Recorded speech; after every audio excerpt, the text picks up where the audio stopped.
welcome to Meet the GIMP. My name is Rolf Steinort and I am recording this in Bremen, Northern Germany.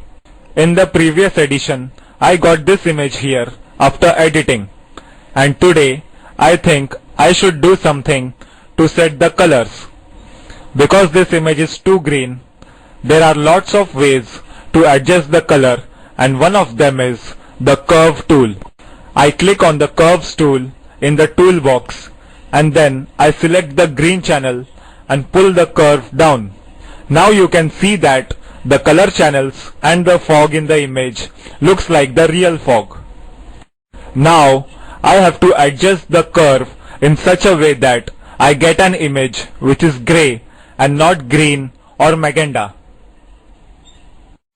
I don't want to use the curves tool because it damages the details of the image and I can't correct the damage afterwards. I could use the undo tool, but I'll have to redo all the steps after that. So I want to have something that will not damage the image and I can adjust later on. There is such a way which uses the simple filter with layers. So I have open here the layer dialog. You will see here background, which is our original image, and I simply add a new layer and I select white in layer fill type and give it a name, color correction green. Now my image is fully white, but I can change the layer mode. The layer mode is an algorithm which combines the two layers, that is the original background layer and the newly created layer. So I choose here the multiple mode and you get the original image back as it was before. The multiply mode multiplies the pixels from the background to the pixels from the foreground and divides the result by 255, and in the white picture all the color channels are 255. So multiplying by 255 and dividing by 255 gives the starting point, that is background. But if I reduce one channel in the new layer, it will be reduced in the background also, because multiplying by say 200 and dividing by 255 gives less. Now I want to select such a color which has a reduced green channel. Here I have black as foreground color, which I change it to background color, and white as the foreground color. And you can see that red, green and blue, all color channels have same value, that is 255. By the way, don't be distracted by the colors on the slider here. This is not blue, this is yellow.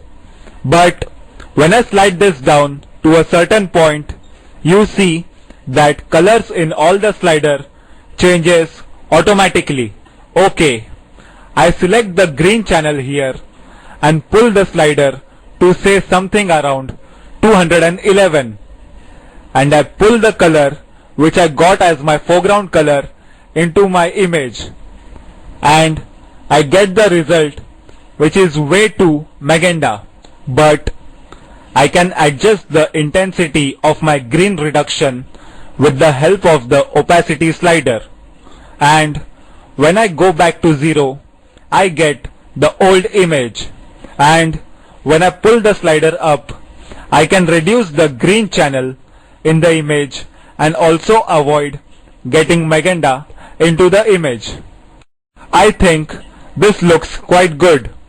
By using the layers tool, I can do changes anytime I want to, and also I can do fine adjustments when more layers are stacked onto it, and the changes will stay even if I change something in underlying picture. There are still changes to be made in this layer, as now it appears grey and I want to add a bit of blue. Again, I follow the same procedure and make a new layer and call it color correction blue.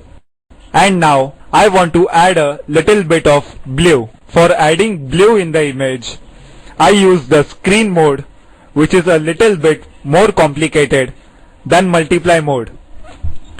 In screen mode, the colors are first inverted and then multiplied and divided and quite complicated. Let me change the foreground color to black and add the color I want to add directly. And now I have to add a little bit of blue. So slide down the blue slider a bit and drag the color into the image. This here is supposed to be blue, which looks still like black, but it is very dark blue. Look at the image here, and when I switch this off, you see the change. The image is definitely bluish. I can switch off both the new layers, and by that you get the starting point. When I click on the first layer, we see the reduced channel of green, and when I click on the second layer, it adds a bit blue color. I think this is too much blue, so I reduce the opacity. I think this looks good. I can adjust it later on all the time. The layer tool is very powerful because you can create layers upon layers, and in each layer you can change the pixels which are coming up from the lower layer. Possibilities of doing the correction is limitless, and you can do it whenever you want. Perhaps here you can slide the opacity slider a bit down to get a good color, and you can play with these sliders, which gives real handful of possibilities to change the color here. I think I have to cover the layer tool in detail on a special show, but for today this is enough. This is Hemant Vaidande dubbing for the Spoken Tutorial project, and I hope to see you around next time.